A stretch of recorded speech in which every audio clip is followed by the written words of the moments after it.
Құрметті көрермендер, туысқандарымыз бен жақындарымыз туралы ғұламалардың дәйек сөздері мен афоризмдері бізге ортада болып жатқан жағдайды сырттан көруге көмектеседі. Ал бұл жақындарымызбен қарым-қатынастың қаншалықты күрделі екендігін толық түсінуімізге мүмкіндік береді. Осылайша бүгін біз сіздерге туыстық қатынастар туралы ең жақсы айтылған нақыл сөздер легін ұсынатын боламыз. Қабыл алыңыздар. Видео соңына дейін менімен бірге болыңыздар.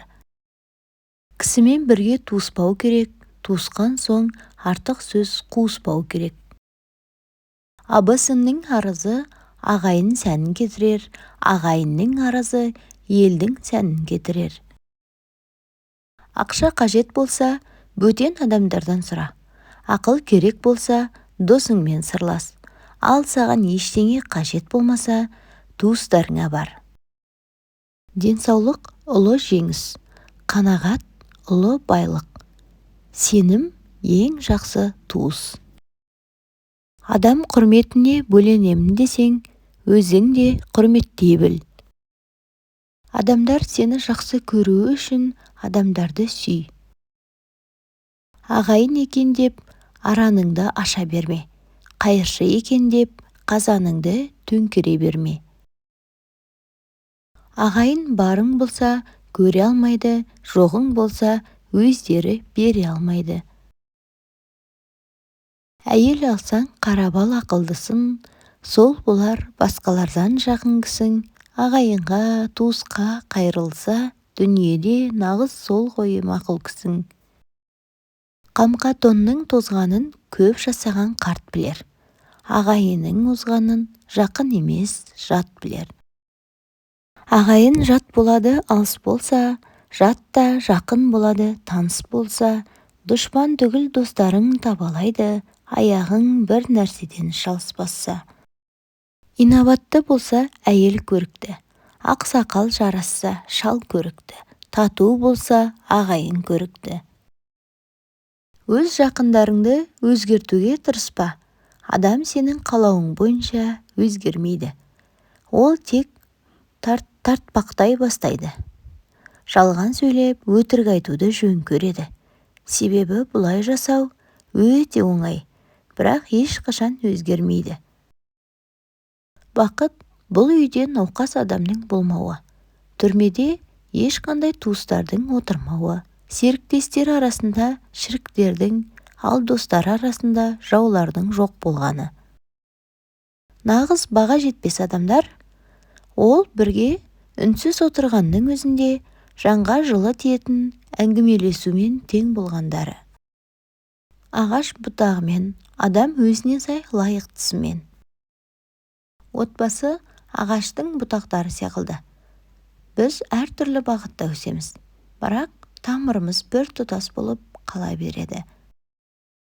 Өмірдегі ең үлкен сәттер өзімшілдікпен жеткен жетістіктер емес, ол біздің жақсы көретін және құрметтейтін адамдарымыз үшін жасаған ізгі амалдарымыз. Жақындарың мен туыстардың арасында әрқашан бөлісе алмаушылық болады, және соның салдарынан ұрыс-керіс те орын алып жатады. Туған адамың бірнеше сағат болсын, еш мағынасыз да сөйлесе алғаның, туған адамың жаныңда үндемей отырсаң да жаныңа ләззат тапқаның. Туған адамың, оның уайымы сен үшін өз уайымыңыздан да маңызды болғаны.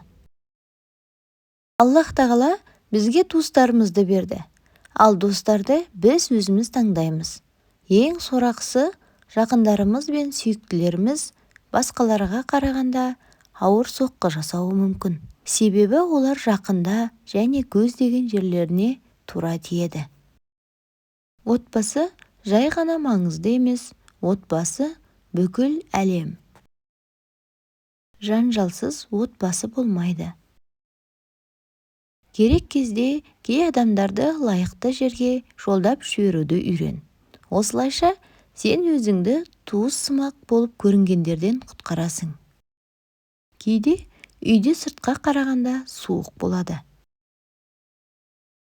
Анам маған айтатын, бір істі тындыру қажет болғанда, сен әрқашан кімге жолығу керектігін білесің деп.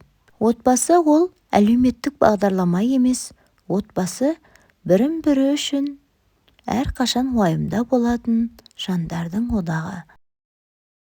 Достар мен туыстардың екі түрі бар. Бірі қандай керемет, олар жақында келеді деп қуанып жатса, енді бірі олардың келмейтіні қандай керемет деп қуанып жатады. Қайғы қасірет болғанда жақындарыңның әрдайым көмекке келуі көбінесе психолог пен психиатрдан да жақсырақ. Жақын адамдарың мен достарыңнан айырылған ауыр тиеді. Ал оларды болмашы ақымақтықтан жоғалту 2 есе ауыр. 100 рет көмектессең, 1 ретте еске алмайды. Ал 1 рет жоқ десең, өмір бойы есте сақтап қалады. Жақын адамдар әрдайым ойда, сүйіктілер жүректе, жанға қымбаттылары дұғаларда, ал кейбіреулері бақытты, себебі оларда үшеуі де бар. Мінсіз адамдарды іздемеңіз, жүрекке жақын жандарды іздеңіз. Жалғыздық жақын адамдарды жоғалту емес, жалғыздық жақындарыңның саған бөтен болып кетуі. Бақыт бұл туыстар мен өте жақын адамдарыңның дендерінің саулығы, ал қалғанын жөндеп аламыз, лақтырып тастаймыз, сатып аламыз және ұмытып та кетеміз. Сен ауырған сәтте жазылуыңды той сияқты күтетін жақындарыңның барында тіпті дерттің өзі де жағымды болып көрінеді. Әркімнің өмірінде оларсыз өмір мүмкін болмайтындай адамдар бар.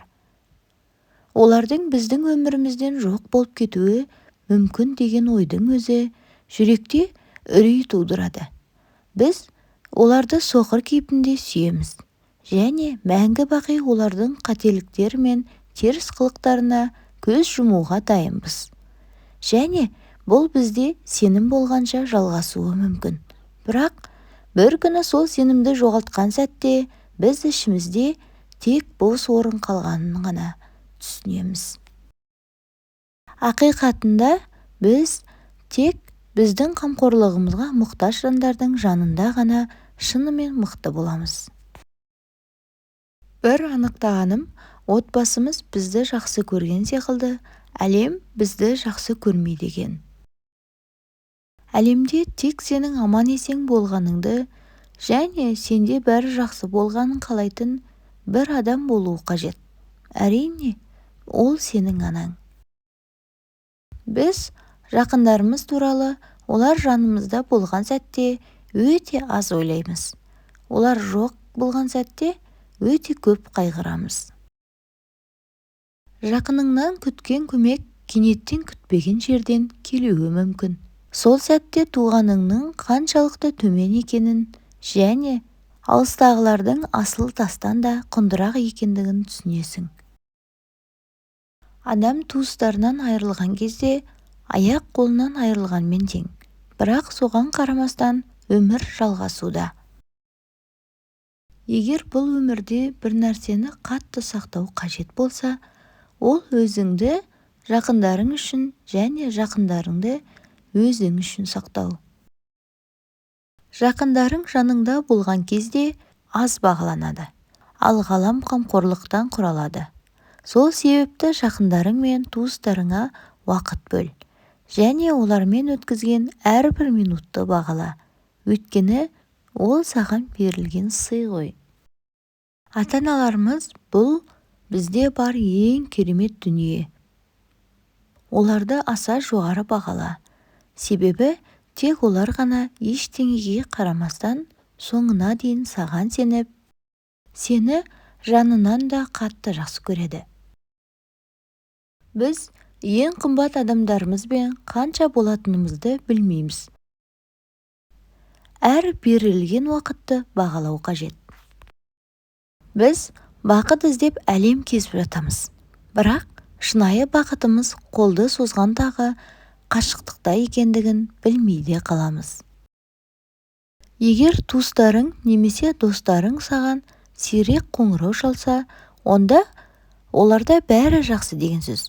Олар міндетті түрде қоңырау шалады, бірақ сенің көмегің қажет болған кезде ғана. Құрметті көрермен, ана тіліміздегі арнаны қолдай отырыңыз. Тыңдағаныңыз үшін көп рахмет. Арнама жазылып алуды ұмытпаңыз. Аман сау болыңыз.